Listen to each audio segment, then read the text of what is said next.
This is Optimal Finance Daily, episode 1930.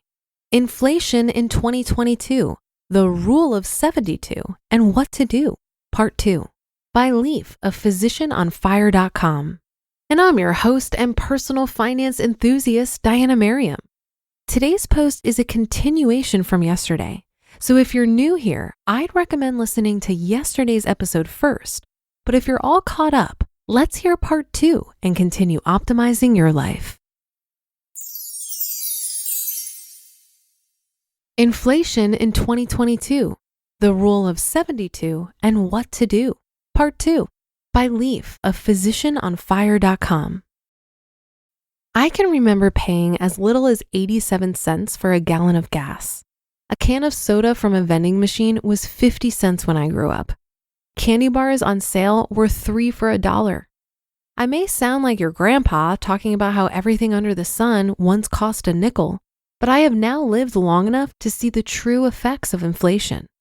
Thanks to inflation and the volatility of gas prices, gas costs 5 times what it did when I was younger, and a single soda or candy bar usually goes for at least $1 these days. Over the nearly 11 decades it's been tracked, the CPI has increased by 3.2% on average, with a median of 2.7%. The mean of 3.2% represents an average doubling in prices about every 22 years. Assuming that trend continues, the buying power of money will be halved 4 times in an 88-year lifespan. What you could get for $1 in your birth year would cost $2 at 22, $4 at 44, $8 at 66, and $16 at 88. Live to 110 and that $1 item will cost the equivalent of $32 in whatever cryptocurrency we're exchanging via the chips in our brains at the time. If the Fed could somehow maintain a 2% average inflation target over an entire lifetime, the cost of things would only double every 36 years. That dollar item you bought as a newborn would only cost about $8 at 108 years of age. The current situation seems a bit out of control, and it is more than 4 times the Fed's target of 2%. But we've seen this before. Inflation has averaged 8.5% or more in 12 different years since 1913. Most of those high inflation years came in that first decade during World War I, and again in a stretch from 1974 to 1980. From 1992 to 2020, though, inflation never exceeded 3.4%, and the mean over that time frame of nearly 2 decades was 2.2%. I personally have not seen inflation like we have now in my adult life, but from 1979 to 1981 in my early childhood, inflation ran 11.3%, 13.5%, and 10.3% in back-to-back years.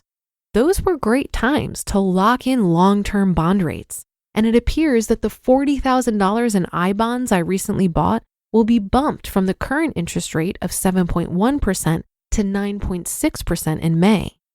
Here's what inflation has averaged over the decades, with the 1910s starting from 1913, which is where CPI data starts.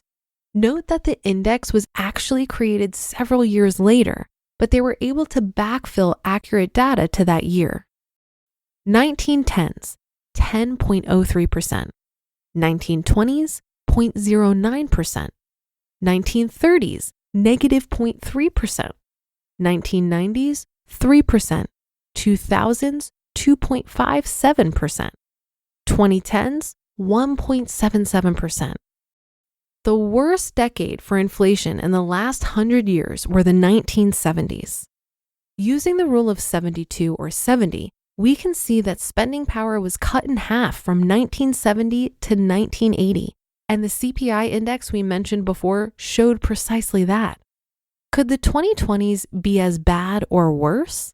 Time will tell, but I believe that a lot of the price increases we're seeing are at least peripherally related to the ongoing and hopefully waning pandemic. As part of the pandemic response, the money supply was grown at a faster rate than usual to put more money in the hands of the population at a time when far more than usual were unemployed. Also, we're now seeing pent-up demand met with limited supply as shutdown industries created long-lasting supply chain issues. The Russian aggression against Ukraine and the world's economic response to it is obviously decimating the economies of both countries, vastly reducing energy and agricultural exports from those resource-rich nations. The Shanghai lockdown hasn't helped the supply chain issues at all either. So much for transitory inflation. What to do about inflation? In terms of personal inflation, it may be time to try implementing some of the money-saving strategies that I've championed in the past. Make value-conscious purchases, learn to DIY where it makes sense, and consider putting any big, planned purchases off until there's a better value proposition. Do what you can to ensure your earnings keep up with inflation. Negotiate a cost of living adjustment in addition to any performance-based bump when it comes to your salary. When it comes to investing, much of what I've done with my own money and recommend to you is fairly inflation resistant. Consider stocks. When the costs of goods and services rise, those companies collect more money and become more valuable. Stocks, which comprise nearly 80% of my portfolio, tend to perform well in times of above average inflation. Similarly, the cost of housing is a component of inflation, and if you own real estate, it becomes more valuable. When rents rise, the active or passive real estate investments you own will generate more revenue. Holding a mortgage long-term is actually a nice inflation hedge. Your monthly payment remains the same regardless of what inflation does.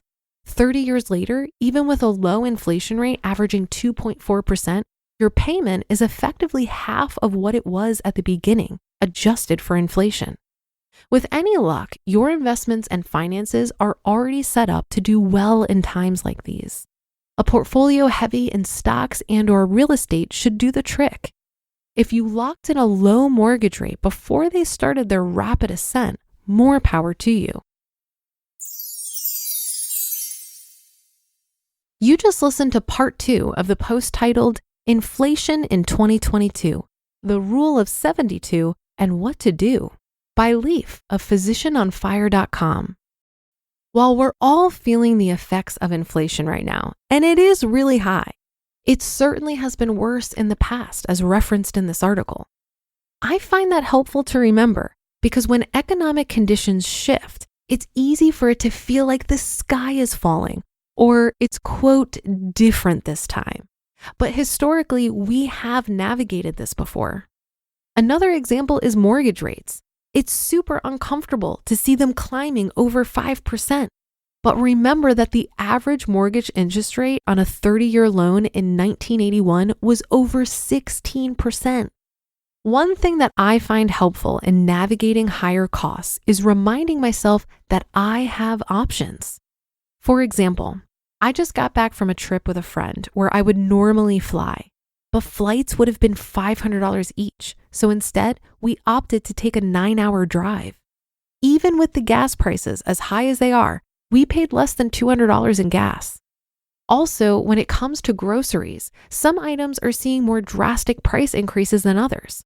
So for example, I'm noticing that beef is pretty expensive, but pork prices are more reasonable. So I'm eating more pork than beef these days. We can't control inflation, but we can control how we respond to it. If in general we maintain a sufficient gap between our income and expenses, it becomes much more manageable to deal with rising prices. Perhaps this is a season where we're not able to save as much as we usually do, but that's okay.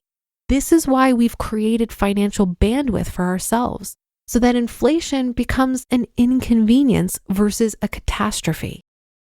And that's another episode and weekend of Optimal Finance Daily in the books.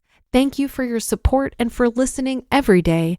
I'll be back in a second with a bonus episode, so stay tuned for that, where your optimal life awaits.